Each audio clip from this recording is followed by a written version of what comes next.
Most bankrolls do not get wrecked by one outrageous bet. They get drained by the bet that felt too small to matter. $5 on a player prop, $10 on the late game, a quick live entry because the momentum looks obvious, then one more parlay because you are already watching. Each decision feels separate.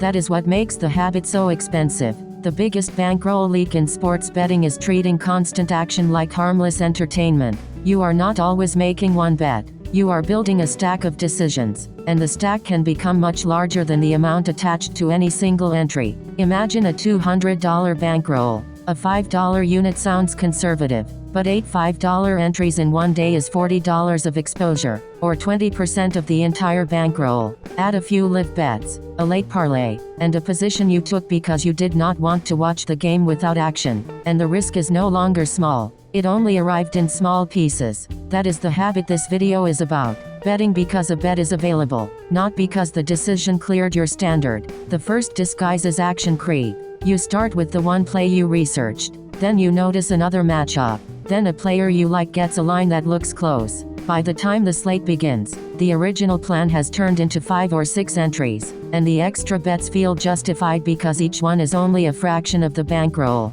But the bankroll does not care whether the risk was added one decision at a time. $40 exposed is still $40 exposed. This is where the math starts working against you. At standard minus 110 odds, a $10 win earns about $9.09, while a loss costs the full 10. If the underlying process does not have a real edge, repeating that trade over and over turns a barely noticeable disadvantage into a measurable drag. The exact amount changes with the odds and the platform, but the principle stays the same. Volume magnifies whatever quality your decisions already have. If the bet is good, more volume can express that edge.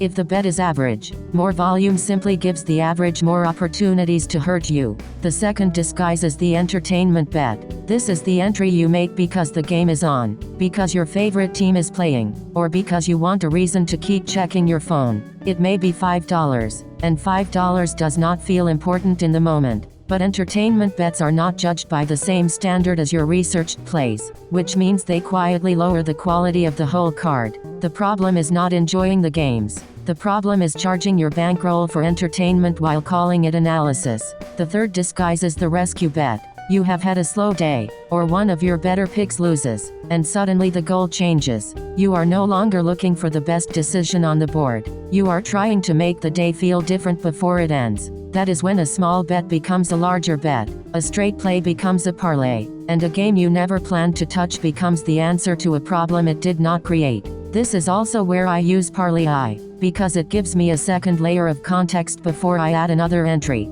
Parlay is built for sports betting, so it can bring live statistics, injuries, matchup information, role changes, and current game context into the same analysis. You can use one model when you want a focused opinion, or compare several models when you want the broader read. The part I care about most is that it reflects on previous losses instead of treating every new pick like it exists in a vacuum. That makes it useful when the temptation is to create more action. Instead of asking what else can I bet, you can ask whether this decision is supported by the information and by the results of the process that produced it. You can find it at Parlay CC. The link is on screen. The point is not to make your betting card bigger. The point is to make the standard harder to ignore. The fix for the bankroll leak is not complicated, but it has to be decided before the slate gets emotional. Start with a unit size. If your bankroll is $200 and your normal unit is $5, then keep that number connected to the bankroll instead of changing it because the last pick won or lost.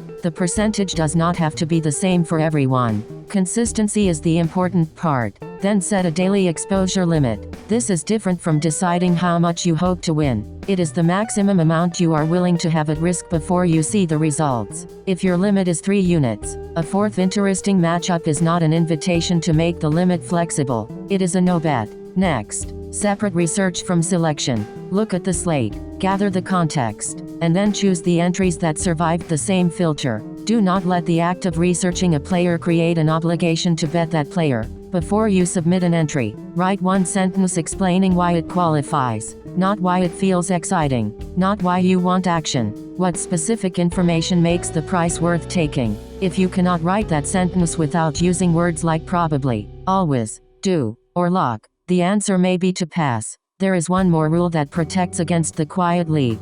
Create a waiting period for extra bets. The first planned entries can be made after the research is complete. Anything added later has to wait 10 minutes. Most action creep does not survive a short pause because it was never supported by new information. It was supported by boredom, excitement, or the fear of missing out. Track those decisions separately. Keep a record of the bets you planned, the bets you added, the reason you added them, and the amount you risked. After a few weeks, the pattern becomes visible. You may discover that your researched entries are fine while the extra action is creating the drawdown. That is the important distinction. A losing bet is not automatically a bad decision, and a winning bet is not automatically a good one. But a habit that repeatedly adds risk without adding information is a problem even when it occasionally gets rewarded. The goal is not to stop betting every time the slate is interesting. The goal is to stop making your bankroll pay for every moment of interest. Choose the unit before the emotion. Set the daily cap before the first game. Use the same standard for a $5 entry that you would use for a $50 entry.